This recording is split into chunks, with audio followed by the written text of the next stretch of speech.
à toutes et à tous, je suis très heureux de vous retrouver pour ce 158e webinaire. Nous sommes le 14 juin 2024. Oui, j'adore cette musique, je pourrais danser pendant des heures, mais non, on a webinaire avant.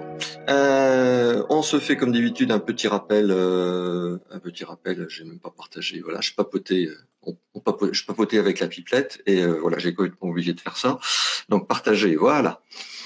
Alors, on se fait un rappel tout de suite de la mission de Second Souffle. Donc, depuis 2010, Second Souffle accompagne gratuitement les entrepreneurs en difficulté pour qu'ils rebondissent avec leur entreprise ou un nouveau projet professionnel. Second Souffle agit en véritable SAV de l'entrepreneuriat. Nous accompagnons ces hommes et ces femmes pour qu'ils ne restent pas seuls. Et puis, notre deuxième mission, c'est la sensibilisation avec nos journées 24 heures pour rebondir et nos webinaires, bien sûr. Et puis, si vous allez faire un petit tour sur notre site web, voilà, vous verrez 3 gros boutons. Le bouton rouge, vous êtes entrepreneur avec votre entreprise et vous êtes en difficulté, donc contactez-nous. Deuxième gros bouton, le bouton vert, là c'est si vous voulez devenir bénévole, et il nous faut des bénévoles, car nous avons de plus en plus d'entrepreneurs en difficulté qui nous contactent. Et le troisième bouton, vous ne savez plus quoi faire de votre argent, vous voulez servir une bonne cause, donc n'hésitez pas à cliquer sur le troisième bouton. Voilà, donc aujourd'hui... Voilà. Ah oui, j'ai oublié ça. Chaque fois, j'oublie un truc là. Pour les petits nouveaux qui viennent pour la première fois sur cette plateforme, vous avez 2 boutons en bas à droite. Le bouton chat pour discuter entre vous, entre nous, et le bouton question pour bien poser vos questions dans cette partie questions. Voilà, c'est comme son nom l'indique. Parce que si vous mettez vos questions dans le chat, elles se perdent dans le fil du chat, et avec mes petits yeux, j'ai du mal à les retrouver quelquefois. Un souci technique, vous avez une aide ici, sinon vous fermez votre navigateur et vous revenez.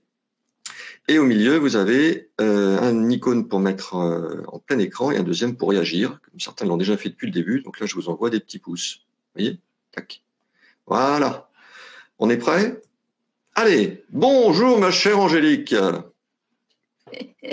Bonjour William, bonjour à tous, bonjour à toutes. Merci d'être venu, Angélique, professionnelle de l'image de marque, infographiste, etc. va nous expliquer tout ça. Alors pourquoi ce webinaire ? C'est parce que déjà depuis quelques années, dans certains webinaires que j'ai fait avec Google ou autres, on parlait d'image de marque et à chaque fois on avait une tonne de questions. Donc je me suis dit, il faut absolument que je fasse un webinaire sur l'image de marque. Et ce qui est chose faite, pas encore, dans 1 heure ça sera fait. Alors, ma chère Angélique, écoute, je te donne la main, c'est à toi. C'est parti. Donc encore merci de me recevoir aujourd'hui pour parler d'un sujet vraiment qui me tient à cœur, qui est vraiment un sujet très important quand on est entrepreneur. Du coup, c'est comment bâtir une image de marque inoubliable. Donc, tout d'abord, je vais me présenter en quelques mots. Donc, je suis Angélique, graphiste web designer du studio Mamselle Pipelette à Poitiers. Je suis experte depuis plus de 9 ans et j'ai pu acquérir de l'expérience dans différents domaines comme des entreprises de signalétique, des services de communication et événementiels. Et il y a 1 an et demi à peu près, je décide de lancer mon entreprise. Donc c'est parti, je crée le studio Mamselle Pipelette. Et donc en fait, mon rôle, c'est d'accompagner les entrepreneurs à se démarquer visuellement, donc à faire éclore leur marque, à créer un univers unique, graphique, inoubliable et qui saura captiver leurs clients. Donc vous pouvez voir que je fais différents services comme concevoir des identités de marque, donc des supports de communication, qui se découle de l'identité créée en amont. Donc, ça peut être des supports de communication type flyers, des cartes de visite, des affiches, de la signalétique, vraiment des supports très variés.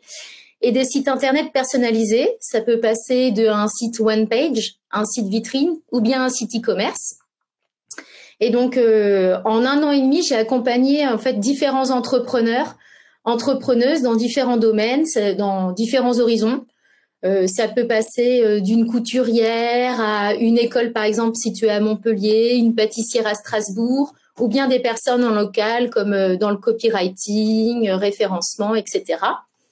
Et en fait, moi, ce que j'aime beaucoup, c'est accompagner tous ces nouveaux métiers et en apprendre plus à chaque fois et de les accompagner et respecter leurs valeurs. Car en fait, je m'adapte vraiment à chaque cible. à chaque cœur de métier pour vraiment les découvrir et proposer vraiment un accompagnement dans l'écoute, la bienveillance et surtout le respect des valeurs. Absolument, les valeurs, c'est important. Donc aujourd'hui, on va parler vraiment de l'image de marque et de son importance, surtout quand on se lance, et précisément comment bâtir une image de marque inoubliable. Donc nous verrons les étapes essentielles afin de vous donner les clés pour vous démarquer. Donc au programme, qu'est-ce qu'une image de marque? Pourquoi elle est si importante? Comment la créer? Ses avantages? Et puis bien sûr, faire appel à un professionnel pour aiguiller tout ça.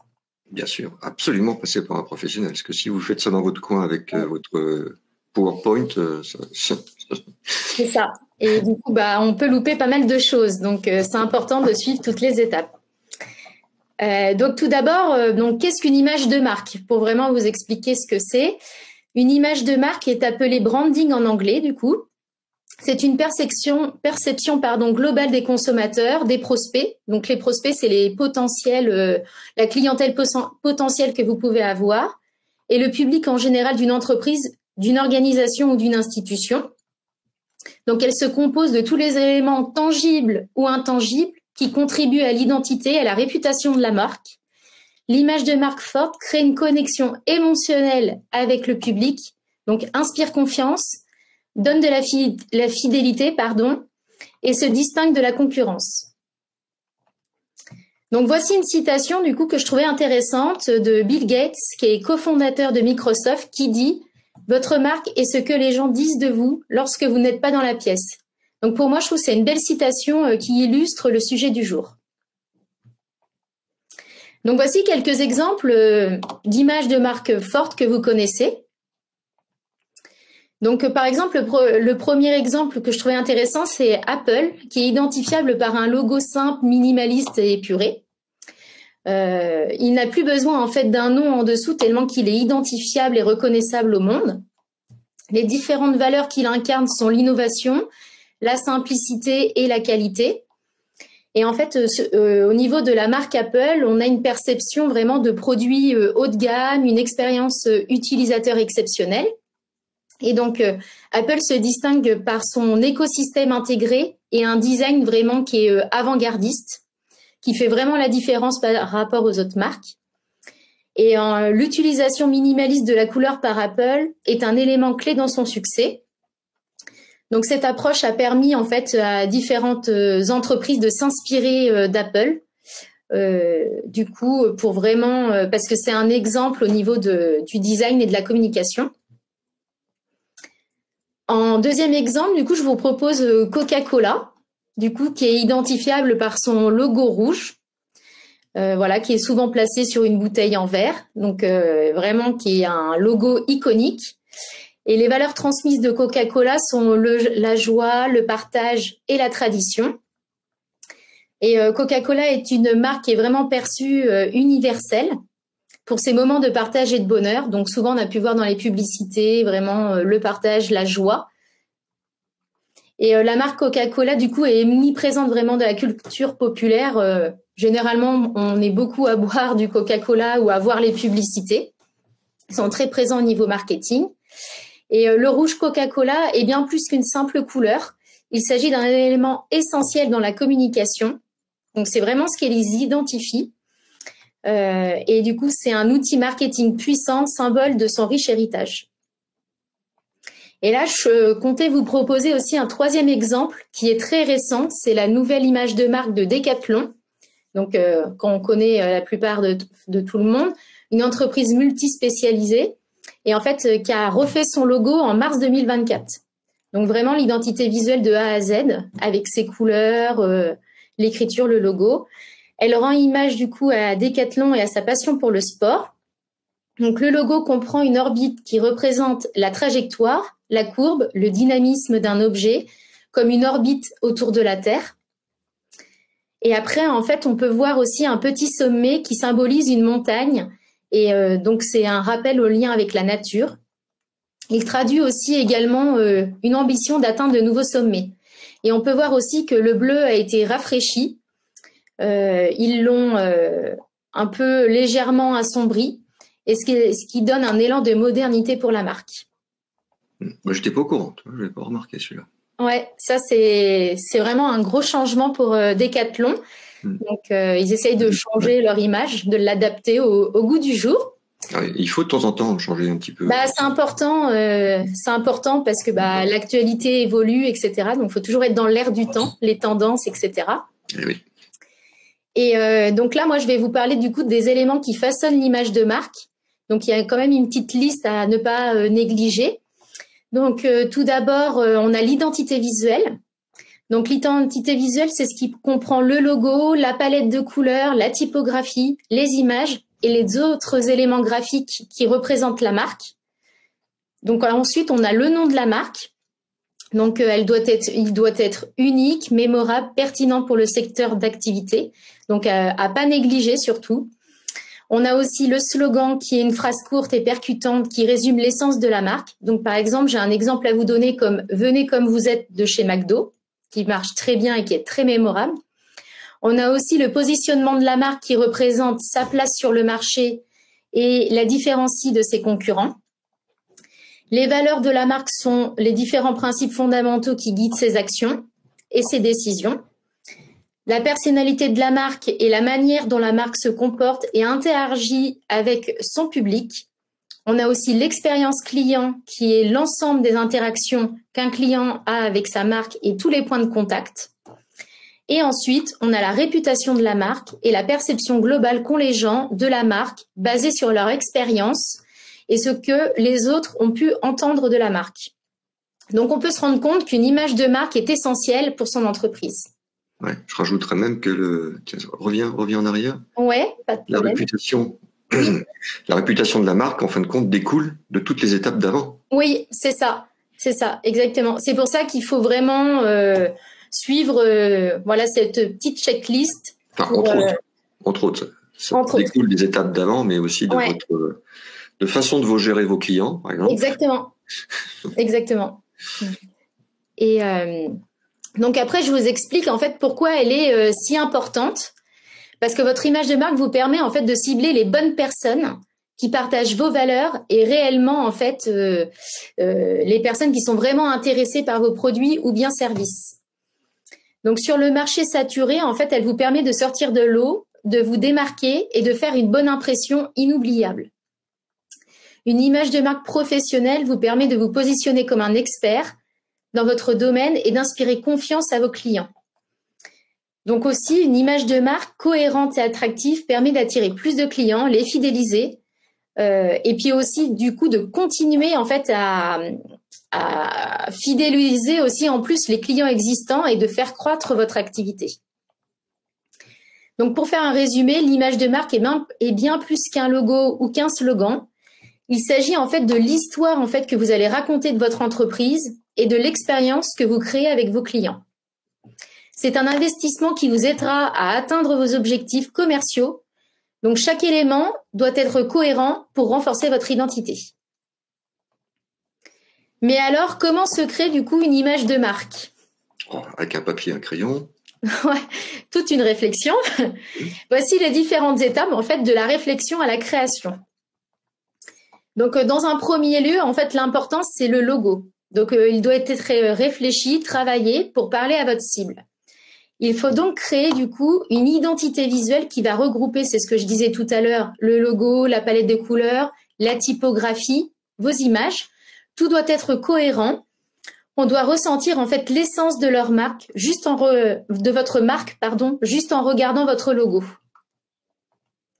Donc les 3 éléments incontournables sont en 1, la cohérence. Votre image de marque doit être cohérente dans tous les points de contact que vous avez avec vos clients. Donc ça peut être sur les supports de communication, votre ton de voix quand vous discutez, l'image que vous renvoyez, sur votre site internet, les réseaux sociaux, vos supports marketing ou même vos produits. On doit savoir que c'est vous directement.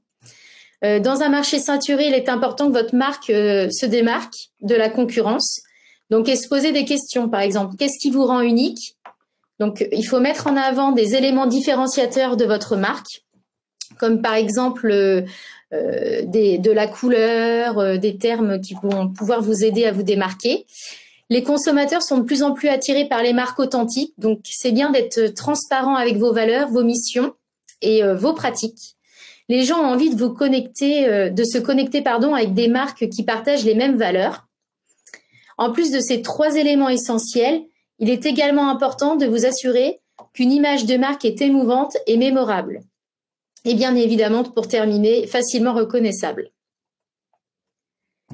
Donc avant de commencer à créer une image de marque, il est essentiel en fait de faire des recherches, un peu une analyse stratégique. Donc ici, là, on rentre dans le dur. Hein. Ouais, là, ça rigole plus. Donc là, en fait, on doit d'abord, en fait, avant de se lancer à faire une image de marque pure et dure, donc création de logo, etc., il faut définir clairement ses objectifs de marque. Donc, que voulez-vous que votre marque atteigne? Quels sont vos objectifs, la mission? Votre vision pour l'avenir de votre entreprise. C'est important de se poser toutes ces questions pour avancer sereinement. Donc, quelles sont vos valeurs fondamentales? Une fois que vous avez défini vos objectifs de marque, vous pouvez commencer à élaborer la stratégie pour les atteindre. Donc, en 2, vous pouvez identifier votre public cible. C'est-à-dire que vous pouvez rechercher en fait les personnes que vous souhaitez atteindre avec votre marque. Il est important de bien comprendre votre public afin de créer une image de marque qui lui parle. Je précise quand même que c'est quand même une étape essentielle rien que pour la création de son entreprise. Hein. Oui. C'est pas uniquement pour la marque. Hein. Ah oui. Quand je dis marque, c'est marque, entreprise, institution. Ouais. Identifier votre public cible, c'est fondamental avant de créer votre entreprise. Ça doit être dans votre business plan, dans votre projet. Hein.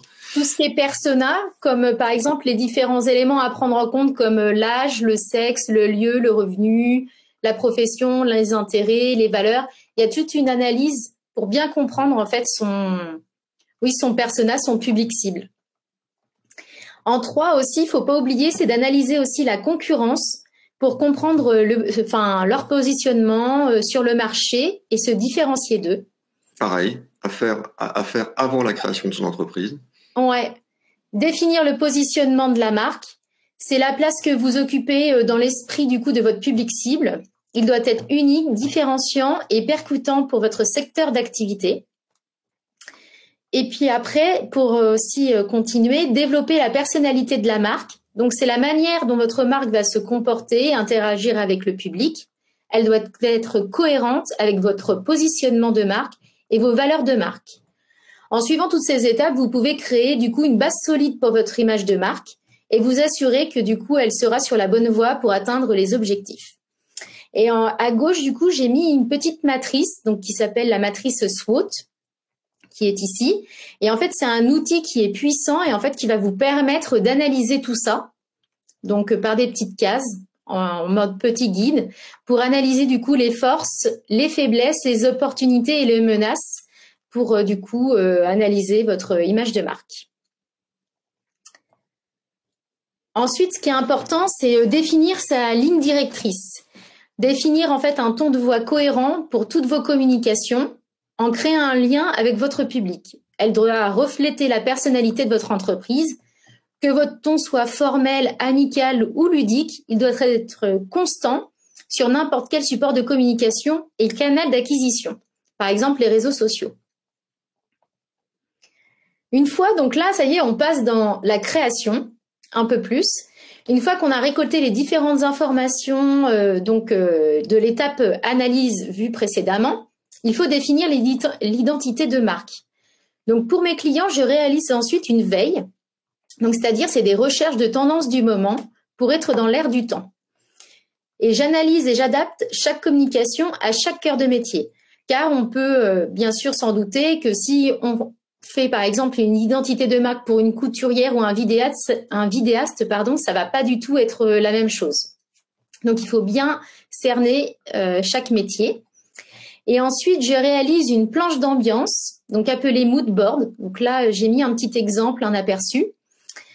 En fait, c'est une planche d'inspiration qui va illustrer les différents styles visuels, ambiances que l'on souhaite donner à un projet. Dessus, on peut retrouver des photos, des textes, des couleurs, des éléments graphiques.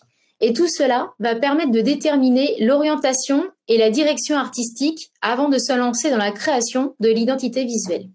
Ouais, ça, c'est quelque chose. Le mood board, c'est utilisé par d'autres métiers aussi. Ouais, complètement. Décorateurs, architectes, etc. Enfin, les publicitaires, même quelquefois. Oui, ça donne une ligne directrice un petit peu, un petit fourre-tout bien organisé. C'est ça. Permet de vraiment baser des fondations, de savoir où on va et puis d'être en cohérence, du coup, surtout avec les souhaits du client. Tiens, à propos de la veille, est-ce que Pauline te demande, est-ce qu'il y a des sites que tu conseilles? Alors moi, je conseille plusieurs sites, par exemple Pinterest est un super support là-dessus. On peut taper différents sujets, même différents métiers, et en fait, on peut avoir des exemples. Donc ça, c'est super intéressant. Il y a Behance aussi. Donc Behance, il y a un peu tout type de création. De Adobe. Ouais. C'est Behance Adobe, oui. Oui, et sinon il y a Dribbble pour tout ce qui est web design, choses comme ça. Mais Pinterest, c'est assez global. Donc ça, moi, je leur conseille. Ouais. Behance, je vous l'écris dans le chat. Ouais. Vous ayez la bonne orthographe. Voilà. Donc ça, c'est très intéressant en fait de voir les tendances régulièrement, de savoir ce qui se fait. Je ne sais plus, Angélique, si Behance, c'est pour les gens qui sont pas abonnés à Adobe, si c'est. Si, on peut. Je crois qu'on peut quand même consulter. Après, peut-être pas tout. Il y a peut-être pas tout. Tout est ouvert. Il y a peut-être pas tout. Par contre, si on veut partager un portfolio, là, par contre, il faut créer son compte et tout ça. Mais on peut consulter. Ouais. Et puis il faut même des vidéos. C'est pareil, je sais pas, ça doit pas être ouvert au grand public. Mais c'est tous les mois Adobe France. Hein. Il y a. Oui, il y a souvent des vidéos, des tutos, des webinaires. Il y a pas mal de choses qui sont mises en place avec les nouvelles tendances, les nouveaux. Ils invitent une infographiste, enfin une professionnelle qui est à l'autre bout de la terre et qui présente son travail, comment elle a fait pour faire telle image. Et c'est super, c'est bluffant quelquefois. Ouais, donc non, très intéressant à analyser. Donc là après, donc je vous montre un mood board en fait que moi j'ai réalisé du coup pour une cliente. Comme ça, vous avez un peu d'exemples concrets. Donc, c'était pour un concept store qui s'appelle Pourquoi pas, situé à Loudun. Donc, c'est une ville proche de Poitiers. Donc, d'où je suis proche, du coup, vu que je suis de Poitiers. Et en fait, c'est une boutique où on peut se retrouver pour déjeuner, chiner, faire du shopping. Donc, c'est un éco-concept store qui a vraiment mis en place plein de valeurs éthiques, d'écologie, etc. Et qui propose aussi des vêtements de seconde main. Donc, c'est vraiment un lieu atypique. Et ce mood board a été conçu suite du coup à l'analyse du coup stratégique qui a été fait en amont. Donc, j'ai proposé du coup ce mood board à ma cliente pour lui montrer l'ambiance, l'univers avec des photographies, des formes, des typographies, des couleurs. Et ça permet de définir le style, les émotions, le message à diffuser. Et moi, j'aime beaucoup en fait me baser sur les valeurs de mes clients, leurs ressentis, de ce qu'ils m'annoncent en fonction des différents échanges, des différents entretiens. Et donc là, les valeurs de ma cliente, donc c'est la convivialité, l'écologie, l'éthique, tout ce qui est bois, chaleureux, authentique. Et ça permet en fait de m'aider à créer le mood board. Donc, pour résumer, pour expliquer, c'est que t'as vu ta cliente une fois ou plusieurs fois, etc. Et tout ce qu'elle t'a dit, quand elle t'a parlé, de ses valeurs, etc. Toi, t'en as fait donc ce mood board. Exactement. Que tu peux tableau d'ambiance, c'est ça que c'est comme ça que tu l'as. Planche d'ambiance, mood board, planche d'inspiration. Après, c'est propre. C'était pour répondre à Fouzia qui se demandait ce que ça voulait dire mood board, mais j'avais plus comment tu l'avais traduit en français. Donc mood board. Donc une fois que tu as fait donc cette étape avec ton client, tu as pu donc on voit les quatre mots, enfin les six, il y en a six. Ouais. Que tu as pu déterminer comme étant importants. C'est ça. Et puis après, tu as fait une recherche sur Internet d'images, tu as pompé les images un petit peu dans ta gauche, mais qui correspondaient un petit peu à ces mots. Est-ce que tu avais expliqué la cliente? Exactement. Et tu les as mis comme ça, donc sur un mood board, sur une voilà. Feuille. Alors après, pardon.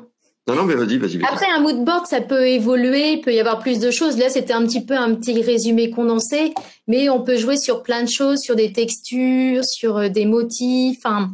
Ça peut vraiment évoluer en fonction de chaque domaine d'activité. Donc, c'est Voilà, un mood board sera toujours, en fait, chaque pardon, 1, 2, 3.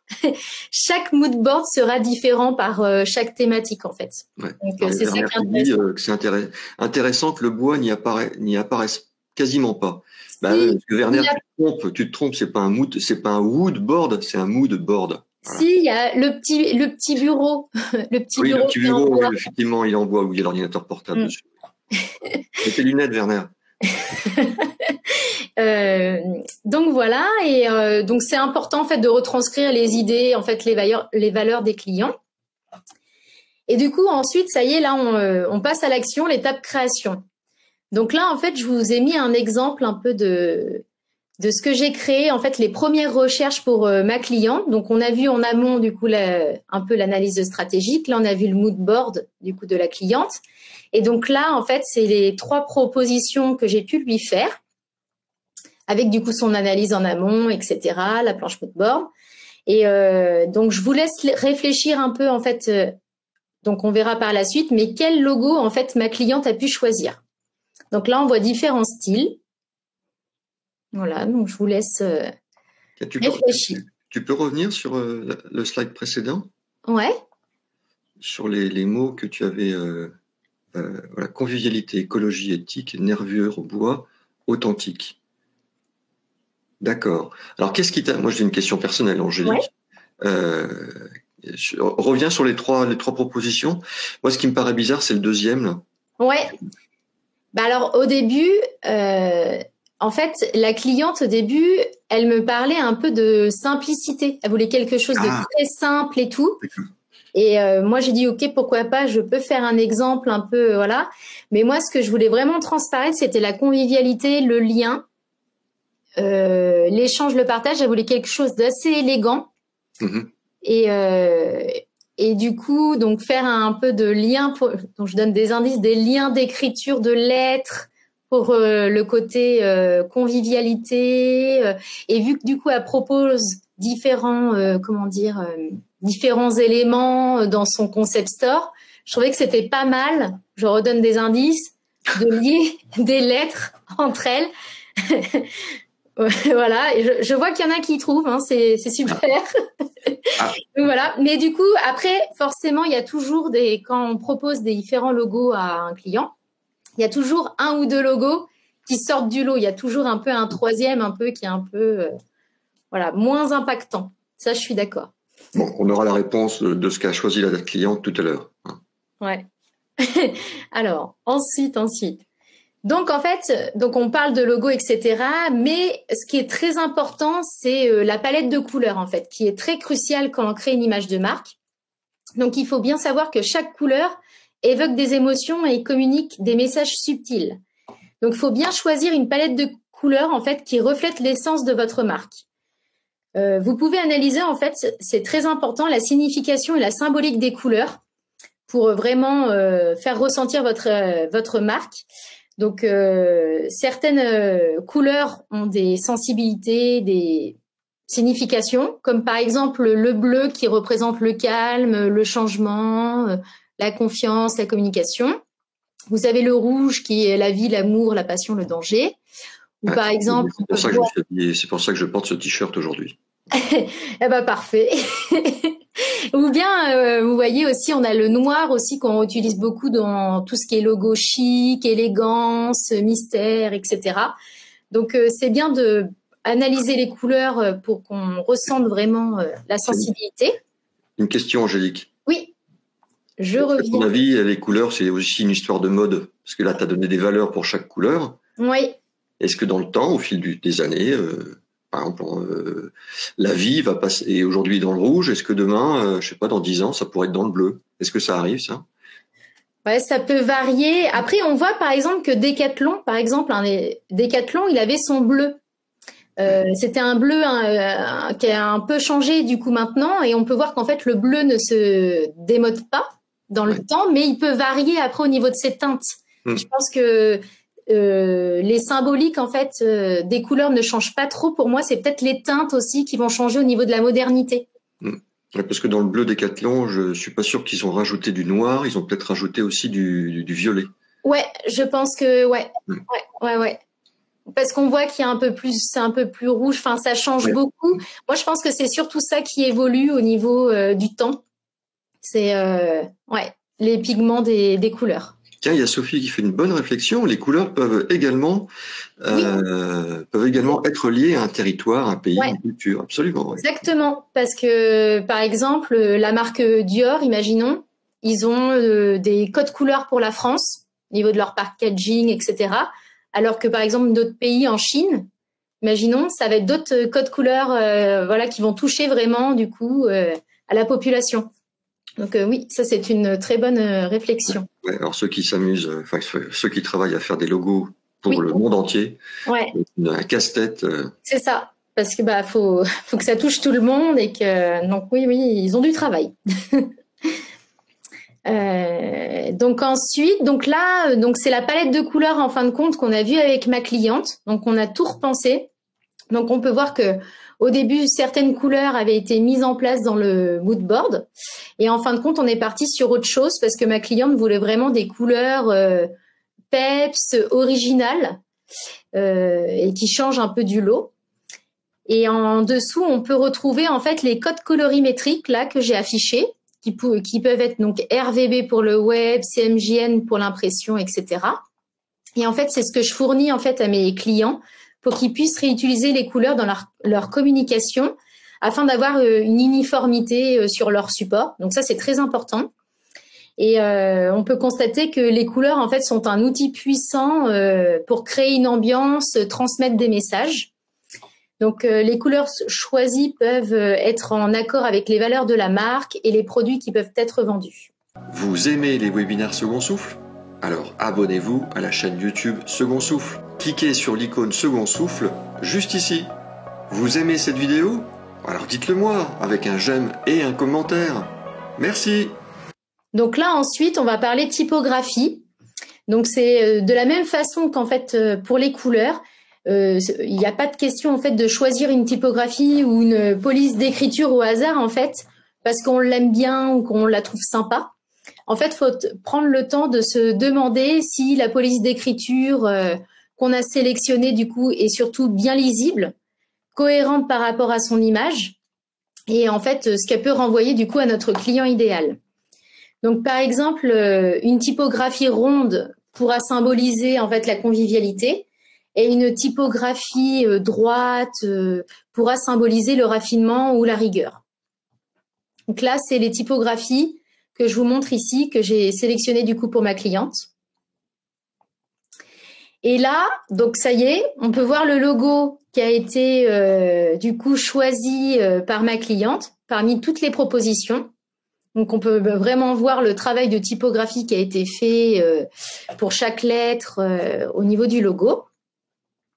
Et donc en fait, moi ce que j'aime bien, c'est de créer, en fait je ne crée pas qu'un seul logo pour mes clients. Je crée des déclinaisons de logos. Donc là, on peut voir qu'il y en a plusieurs. On peut retrouver du coup le logo principal qui est ici. Donc c'est vraiment le logo officiel qu'on va retrouver partout. Et après, du coup, des déclinaisons. Donc là, c'est un peu des logos secondaires que ma cliente peut utiliser avec soit son accroche en dessous, un autre format si jamais elle n'a pas de place pour le format horizontal, ou bien plutôt comme un espèce de badge. Des logos icônes, un favicon, c'est-à-dire que le favicon, c'est une icône qu'on peut utiliser sur le site internet. Donc, c'est qu'on peut se retrouver, par exemple, dans la page Google tout en haut, vous avez des petits icônes. Et après, vous avez le submark, c'est-à-dire que c'est une icône supplémentaire qui peut être utilisée comme signature. Donc, ce qui est important, c'est vraiment de penser, en fait, l'identité visuelle dans sa globalité pour que ça puisse s'adapter sur tous les supports de communication. Et donc, on peut voir que tous ces logos, en fait, se nomment une identité visuelle. Donc, une identité visuelle solide et bien déclinée renforce la crédibilité de votre marque et améliore la visibilité auprès de son public cible. Mais alors, du coup, pourquoi créer en plus des éléments graphiques ? Moi, ce que j'aime bien pour ajouter une petite plus-value, un petit plus pour mes clients, c'est vraiment de créer des éléments graphiques, des icônes, des illustrations que je fais sur tablette graphique ou même par croquis ou sur mon ordinateur.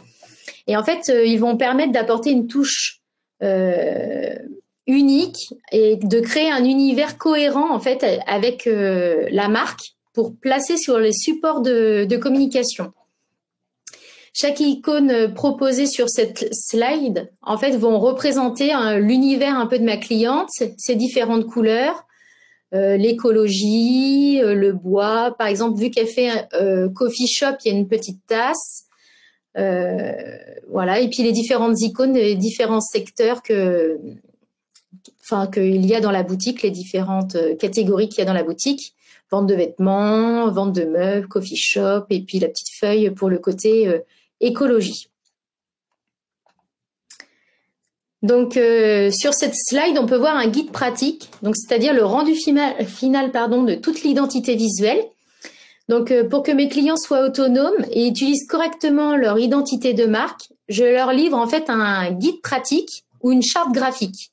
Et en fait, ici, en exemple, donc c'est un guide pratique qui va permettre de reprendre les différents logos, les références colorimétriques, donc différents logos, les références colorimétriques, typographiques, comment les logos se marient avec les différentes couleurs vues en amont, les petites icônes réalisées précédemment. Et en fait, c'est un résumé condensé par rapport à une charte graphique. C'est un outil qui permet d'avoir une stratégie cohérente pour communiquer sereinement. Ensuite, du coup, donc là, c'est un exemple de déclinaison de l'identité visuelle vue au fur et à mesure des slides. Donc, pour obtenir une cohérence visuelle, il faut respecter, donc, bien sûr, le guide pratique ou la charte graphique établie en amont. Du coup, pour réaliser vos supports de com pour votre entreprise. Pour ma cliente, en fait, sur ces supports de com, on peut retrouver, bien sûr, l'identité visuelle, la couleur, les éléments graphiques. Et pour avoir une cohérence visuelle, en fait, ce qui est important, c'est de garder ce fil conducteur pour avoir une image professionnelle. Donc, en exemple, vous pouvez voir la carte de visite réalisée pour ma cliente, donc recto verso avec ses coordonnées, la reprise de la typographie. Et ici, du coup, à droite, une capture d'écran en fait de son site internet que j'ai pu réaliser. Donc, si vous voulez aller consulter son site, c'est pourquoi-pas-loudun.fr. Donc là, vous pourrez voir aussi l'ensemble et la globalité en fait de l'identité réalisée en amont. Ensuite, d'autres supports pour vous montrer comment l'identité de marque a été déclinée. Donc, pour retrouver une harmonie visuelle, on peut le retrouver aussi sur différents supports comme une signalétique d'une boutique. Donc là, c'est ce que j'avais réalisé pour ma cliente. Ça peut être des stickers qu'on peut retrouver sur la porte avec les horaires, une plaque. Bientôt, il y aura des stickers sur la vitrine ici. Donc, c'est important, c'est vraiment qu'on retrouve vraiment, un ensemble, en fait. Alors, il y a beaucoup de réactions dans le chat, là, sur, entre les cartes de visite, là, les photos de la boutique, la liste d'été, là. Ouais. C'est plus du tout de couleur. Oui. Alors que la cliente avait dit, elle voulait des couleurs du peps, etc. Ouais. Alors, en fait, la cliente, elle est partie sur les couleurs, mais c'est dans la boutique. Donc, si jamais vous voulez venir voir, d'aspect général, c'est très noir, sombre, etc. Mais si vous rentrez dans la boutique, vous verrez, chaque pièce a sa propre couleur et on retrouve les couleurs peps, du coup. Et puis, tu as dit qu'elle allait mettre aussi des stickers là sur les vitres de la boutique. Ça sera peut-être en couleur, cela. Ouais, affaire à suivre. Je laisse un peu de surprise. Et pour répondre à Tania Gras, le noir, en fait, c'est que la cliente voulait un noir parce que pour elle, le noir, c'est un peu intemporel et qu'elle avait peur qu'en fait, ça se marie pas bien dans la rue, etc. Et elle voulait en fait que ça marque un peu...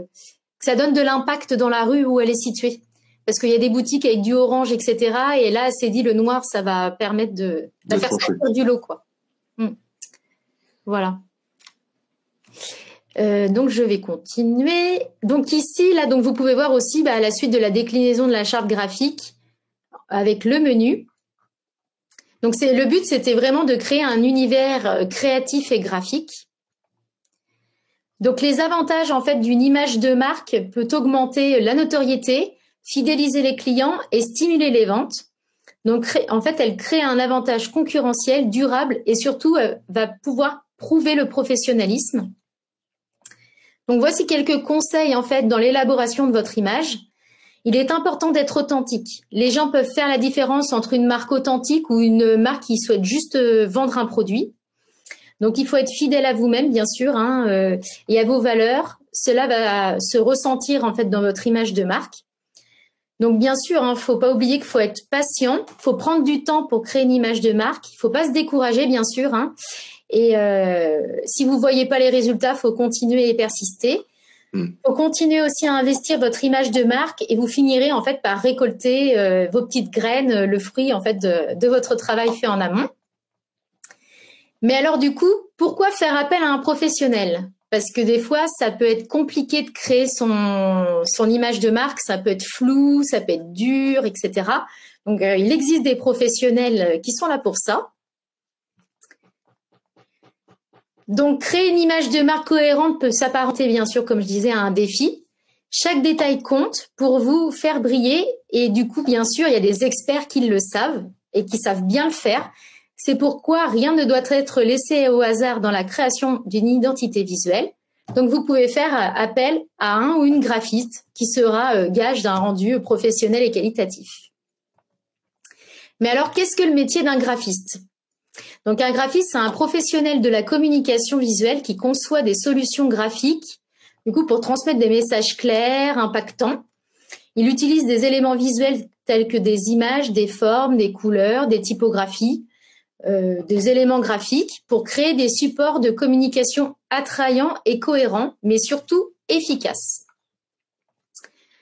Et donc, les compétences d'un ou une graphiste, en fait, sont bien sûr la créativité et le sens artistique. Il maîtrise différents logiciels de création. Donc, par exemple, la suite Adobe, vous avez Photoshop, bien sûr, Illustrator. Et il possède aussi des connaissances en typographie et à la théologie des couleurs. Le graphiste possède aussi des compétences en communication et il est capable aussi de travailler en équipe et de respecter les délais. Donc, un graphiste ou une graphiste peut vous aider à, du coup, développer votre image de marque, créer des supports de visuels cohérents, mettre en œuvre votre stratégie de marque sur le print comme sur le web. C'est-à-dire que vous avez une stratégie sur le print, donc ça peut être des flyers, des affiches, une plaquette, etc. Et après, quand je dis sur le web, c'est tout ce qui est site internet, visuel pour les réseaux sociaux, etc. Donc, à bien prendre en compte tout ça. Et puis voilà, nous sommes à la fin de la présentation. Donc, en tout cas, je vous remercie pour votre attention. J'espère vraiment que que j'ai répondu au mieux du coup à cette thématique qui est l'image de marque et que voilà, vous avez toutes les clés en main et l'importance pour savoir l'importance d'une image de marque solide et inoubliable. Si jamais vous avez des questions, je me ferai plaisir d'y répondre et je suis disponible voilà pour des conseils lors d'appels découvertes pour échanger de votre projet et puis vous aider surtout à faire éclore votre marque. Voilà, il n'y a plus qu'une seule chose à faire, c'est de contacter Angélique. Voilà, Mademoiselle Pipelette. Mademoiselle Pipelette. On se demande pourquoi, d'où vient ce nom. Oui, d'où vient ce nom. Merci beaucoup, Angélique. Ouais. Alors, il y a beaucoup de questions. Ah, super. La question principale que tout le monde se pose, question de Stéphanie. Quel budget faut-il pour trouver sa marque, donc son logo, son site web simple, etc. Ça varie en fonction des besoins du client. Ça varie beaucoup. Il n'y a pas forcément de prix fixe. En fait, c'est en fonction des devis en fait qui sont un peu sur mesure. Oui, en fonction de la demande et des besoins, quoi. T'as pas un forfait, toi, forfait logo, forfait quelque chose? Si, moi je suis pour donc une identité visuelle avec un guide pratique, le complet, quoi, le pack complet, etc. Moi je suis à partir de 910 pour avoir un guide. Quand vous voyez déjà tout le travail qu'il faut et puis toute l'expérience qu'il faut, c'est tout à fait correct. Comme et moi j'aime bien, c'est de donner des petits conseils annexes, vraiment d'avoir un accompagnement. En fait, je laisse pas mes clients comme ça. J'aime bien les accompagner parce que moi, je suis passée par là dans la création de mon entreprise. Donc maintenant, j'ai un peu plus d'expérience en 1 an et demi. Bon, c'est encore tout frais, mais j'aime bien apporter ma petite touche et puis de voir en fait le projet éclore de mes clients. de voir qu'ils sont contents et que j'ai pu mettre ma petite pierre à l'édifice, en fait. C'est ça que je suis contente là-dessus. Christine disait comment faire quand on veut faire soi-même et qu'on n'y connaît pas grand-chose et qu'on n'a pas de budget. Vous avez fait ce qui était essentiel à faire, Christine, c'était de suivre ce webinaire. Voilà. Ouais, c'est ça. C'est ça. Parce que c'est vrai qu'il y a pas mal de conseils là-dessus, comment faire. Et puis, ouais. Quels sont, Fouzia te demande, quels sont vos petits tips pour pouvoir créer soi-même sans dépenser des fortunes, pour pouvoir communiquer sur son entreprise? Alors, les petits tips, après, c'est ce que je disais, si jamais vous voulez créer vous-même et prendre du recul, analyser un peu la concurrence de ce qui se fait, bien sûr vous démarquer. Après, c'est un peu compliqué, c'est un peu compliqué d'y répondre. Surfer sur le web. C'est ça, voir ce qui se fait, voilà. Ne pas copier, vous différencier comme je disais, soyez authentique, transmettre vos valeurs, c'est le plus important, c'est ce qui va toucher votre public cible. Voilà, mais comme vous l'aurez compris, il faut que ça corresponde à vos valeurs. Donc, si vous trouvez un logo sympa, vous dites je vais faire la même chose, je vais le modifier un peu. Mais est-ce que ça va ressembler, est-ce que ça va reproduire vos valeurs? Pas du tout. C'est pour ça qu'une professionnelle qui va venir d'un œil extérieur et puis vous écouter, etc., elle va comprendre vos valeurs, même sans quelquefois vous ayez la possibilité, sans que vous ayez à les exprimer, parce qu'elle va les deviner, et elle va pouvoir les retranscrire parce qu'elle sait utiliser, sa plume. Non pas pour écrire, mais aussi pour dessiner. Et bien penser aussi un autre tips, que quand vous créez un logo, faut pas le faire par vous-même parce que vous l'aimez bien, que vous aimez le violet, que vous aimez le vert, je vais cumuler et tout. Non, faut vraiment penser que si vous créez un logo, il faut que votre cible le comprenne directement, en fait. Voilà, c'est surtout ça. Ne pas faire un logo parce qu'on l'aime bien et puis voilà, faut penser à votre cible. Est-ce qu'ils vont comprendre votre secteur d'activité, votre nom d'entreprise, le slogan, etc.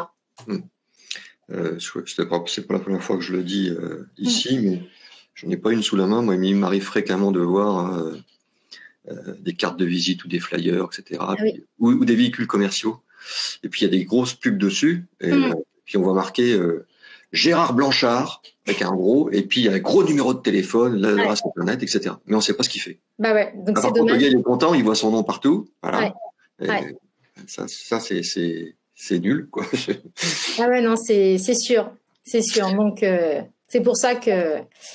Alors, une question de Pauline. Tu travailles sur quel outil? Tu l'as dit un petit peu. Mais... Ouais. Alors, moi, je travaille beaucoup sur Illustrator, InDesign et Photoshop. Et j'avoue que mon outil fétiche, c'est Illustrator. Pour tout ce qui est, du coup, identité de marque et même des illustrations. J'aime beaucoup le côté illustration vectorielle. Exactement. Vectoriel, c'est des aplats. C'est des aplats, c'est très graphique des aplats. D'ailleurs, si vous voulez, pour faire de la veille, vous pouvez aller sur Pinterest, vous tapez illustration vectorielle et vous en verrez plein. Voilà. Ou sur mon site internet. L'avantage du vectoriel, c'est que vous pouvez l'agrandir. Exactement. Vous pouvez faire un petit logo sur une carte de visite, vous le mettez après sur un 4x3 dans la rue, la qualité sera toujours identique. C'est ça, il n'y a pas de pixels. Voilà, à la différence du format bitmap. Exactement. Alors tout ce qui est ça on verra après toutes ces questions-là. Je suis intéressé pour. Pauline. Pauline va peut-être te contacter. Voilà. Au plaisir, Pauline.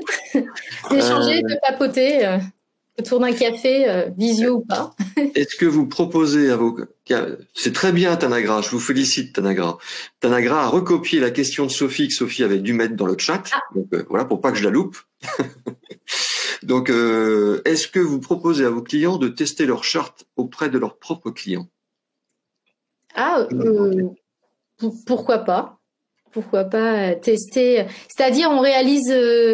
la charte et puis après en mode test, c'est ça? Alors, je ne sais pas si est-ce que c'est Sophie qui a posé la question. Je ne sais pas si elle est. Parce qu'après, de toute façon, l'analyse stratégique qui a été faite en amont entre le client et le professionnel, par exemple, pour réaliser l'identité visuelle. Toute cette analyse a été faite, donc normalement, il n'y aurait pas de souci après là-dessus, puisque du coup, il y a une réflexion faite en amont. Je vous laisse préciser, affiner votre question, Sophie, si vous le souhaitez, moins que vous l'ayez mis dans le aux clients de tester. Ah bah si, Sophie, elle a quand même écrit. Ah oui, ouais, bon, on reviendra dessus si Sophie nous répond. Tiens, pendant que j'ai la parole, parce que je l'ai pas souvent, est-ce que mon amie Audrey du Québec est toujours là ou est-ce qu'elle s'est rendormie? Parce qu'elle était là à 14h, mais il était 8h du matin au Québec. T'es toujours là, Audrey? On va voir si elle va me répondre dans le chat. Alors, j'en étais où? Que pensez-vous de Canva? Justement, je la voyais, la question. De Annie. Du coup, moi, je trouve que c'est un outil très puissant, très intéressant. Moi, par contre, je l'utilise pas pour réaliser les logos parce que du coup, il n'y a pas tout ce côté vectoriel que Illustrator, qui est un logiciel professionnel pour réaliser le logo. Par contre, ça permet de dépanner pour faire voilà, des visuels pour, par exemple, les réseaux sociaux, les choses comme ça. Mais il n'y a pas un rendu voilà, qu'un graphiste va pouvoir créer. Et en plus, on peut retrouver en fait des similitudes sur certaines personnes. Par exemple, des personnes vont créer un logo ou par exemple, on va voir un post sur les réseaux sociaux. Moi, je peux vous dire tout de suite si c'est Canva ou pas. Ouais, moi, ça se remarque. Hein. C'est comme ça a été utilisé. Ouais, comme une image faite avec l'intelligence artificielle. Voilà, c'est ça. Donc, ça donne pas l'authenticité vraiment. Mais par contre, si vous débutez, hein, c'est un très bon outil. Oui, c'est un très bon outil qui peut être gratuit sans prendre la version professionnelle. Voilà, ça permet de dépanner au début pour sa communication. Alors, attends, une question de Charlotte. Si le client a fait un gros travail préalable de benchmarking et brainstorming, ça vous aide, j'imagine. Et si le client est lui aussi un créatif, ça complique votre travail, non? Non, parce qu'en fait, c'est vrai que c'est bien quand il y a vraiment un brainstorming, benchmark, tout ça. C'est très intéressant de pouvoir en échanger. Puis entre créatifs, on peut se donner des idées, ça permet de compléter. Non, au contraire, hein, franchement, c'est bien de compléter ces esprits créatifs, quoi.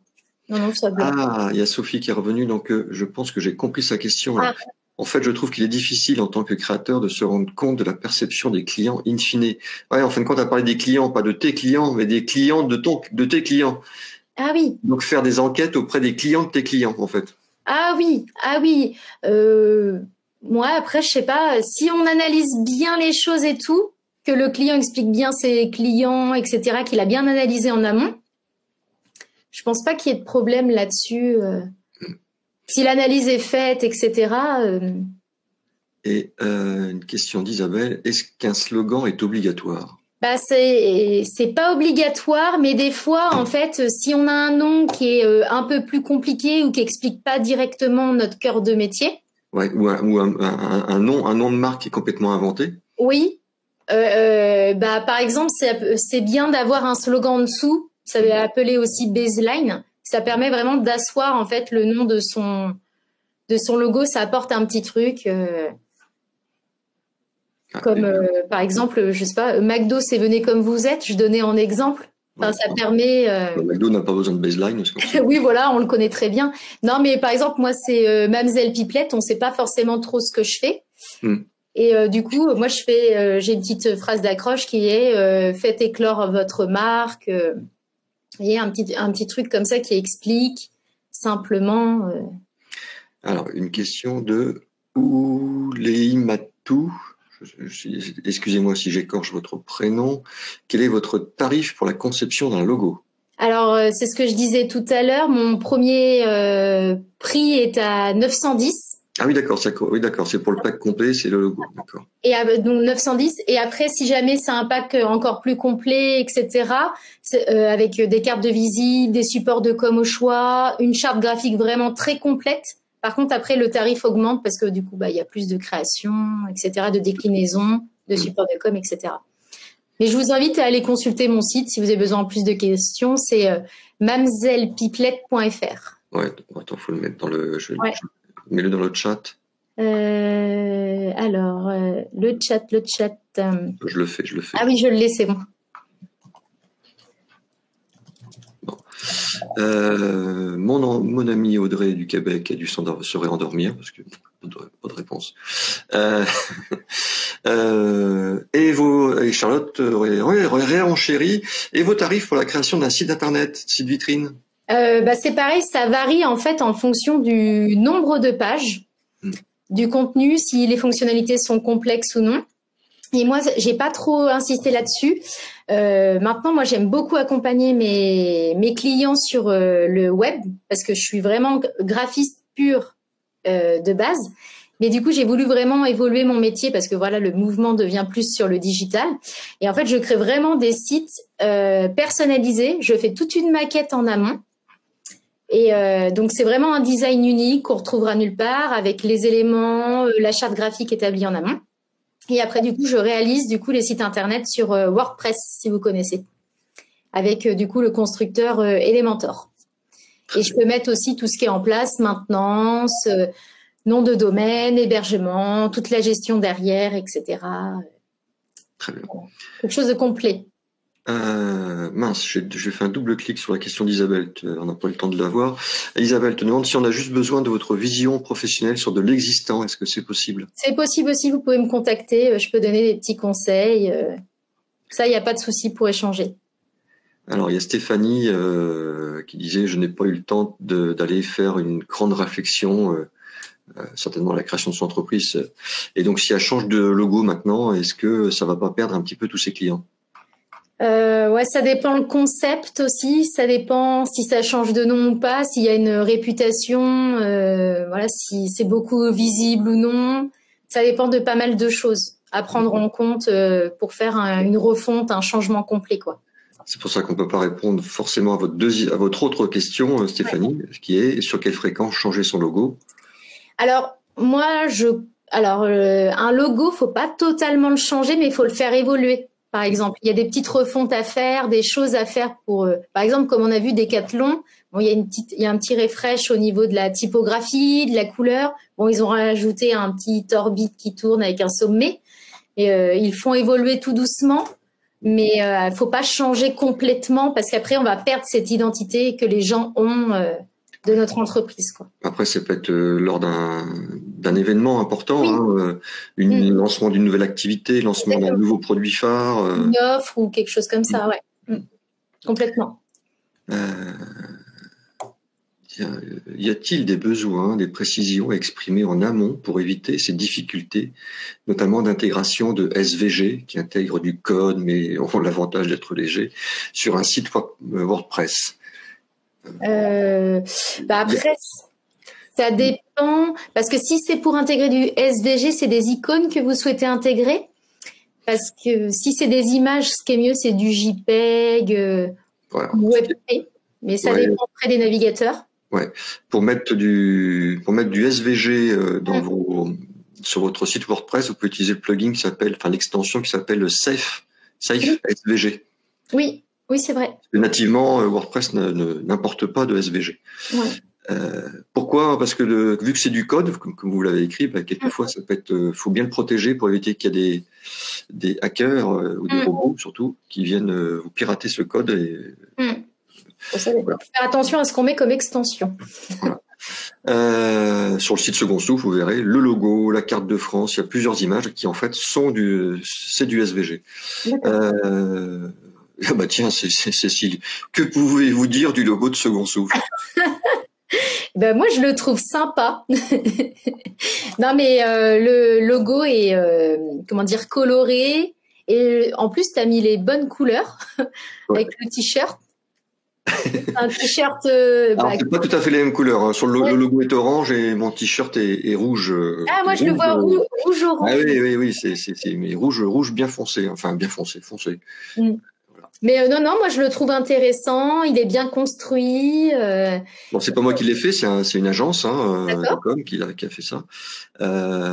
Et donc Charlotte me demande pourquoi il y a un cerf sur ce logo. Alors en fait, c'est pas un cerf, c'est une antilope. Voilà. Ah oui. Pourquoi une antilope? Parce qu'une antilope dans la savane, comme vous devez tous le savoir, pour éviter qu'elle se fasse manger par les lions, elle se regroupe entre elles, comme ça, elles sont plus fortes. Eh bien, les entrepreneurs, ça doit être pareil. Il faut pas qu'ils restent seuls. Sinon, dans le bois, le lion va le manger. Donc, il faut que l'antilope soit en troupeau avec ses autres amis entrepreneurs. Et comme ça, on a plus de ne jamais rester seul. Je ne le dis jamais assez.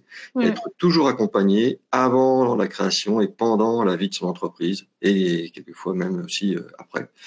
Voilà. Et s'entourer, participer à des réseaux aussi. C'est ça. physique ou virtuel, hein, mais moi ça je le conseille parce que voilà, quand on est indépendant, on se sent un peu seul, donc c'est bien de retrouver d'autres personnes qui sont comme nous, qui vivent des montagnes russes, quoi. Et l'entrepreneuriat. Alors, pour une dernière question de Charlotte. Allez, la tendance à simplifier et épurer, qu'en pensez-vous? J'ai l'impression qu'il y a de moins en moins de créativité et d'originalité. Bah, ça dépend du secteur d'activité aussi, si c'est impactant ou non. Puis c'est une histoire de mode aussi. Hein. Ouais, aussi. Ça se trouve, dans 10 ans, on va avoir que des logos qui sont super complexes. Voilà. Là, en ce moment, les dégradés reviennent à la mode. Oui, aussi. Ouais, donc, ça varie en fonction, ouais. On n'est pas tous Karl Lagerfeld. Hein, ouais, c'est sûr. Bon, merci beaucoup, Angélique. Merci à toi, puis à vous tous de m'avoir écouté. Avec grand plaisir. Et puis, tu peux revenir quand tu veux, présenter le sujet de ton choix. Hein. Avec plaisir. Je sais que ce que tu aimes surtout, ta passion, c'est les alpagas en Amérique du Sud. Exactement.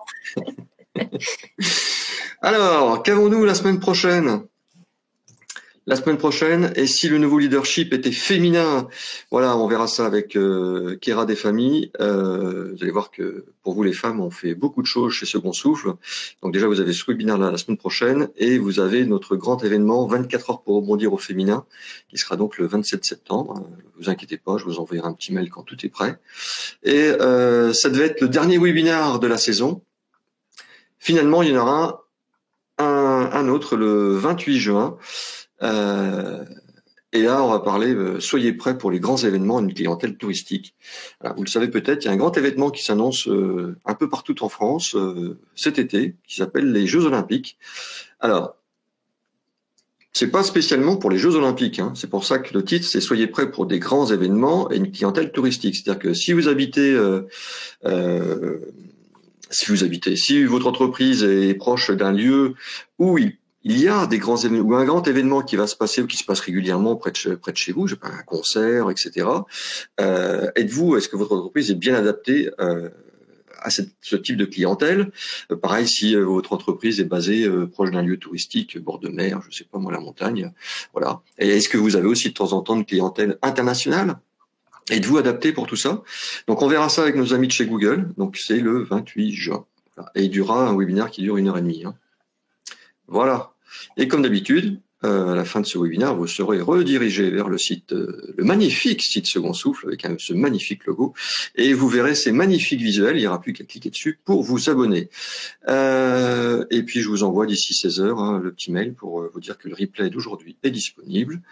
Et puis voilà. Merci encore, Angélique. Super. Encore merci. Et puis à bientôt, du coup, pour papoter. Absolument. Bon week-end à toutes et à tous. Je vous embrasse. À la semaine prochaine.